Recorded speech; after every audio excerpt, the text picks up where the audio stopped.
Pelakon Fizo Umar berkongsi berita gembira apabila isterinya Fazira Nazri selamat melahirkan cahaya mata ketiga secara normal di Hospital Anura pada Selasa. Fizo atau nama sebenarnya Wan Hafizul Wan Umar meluahkan rasa syukur kerana proses kelahiran bayi lelaki mereka seberat 3.5 kg dipermudahkan. Kata Fizo, satu momen yang sangat berharga buat saya sebagai ayah apabila lagi sekali diberi peluang oleh Dr. Kam untuk saya menyambut kelahiran dengan menarik sendiri baby keluar dari alam rahim ibunya.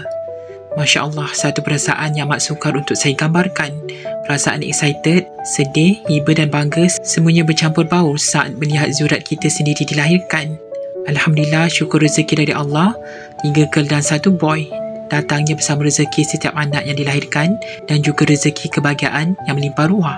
Terima kasih kepada wanita hebat, my lovely wife yang banyak berkorban menjaga anak-anak dalam keadaan sarat mengandung dan dalam masa yang sama menyambung pelajaran lagi di peringkat master di UKM.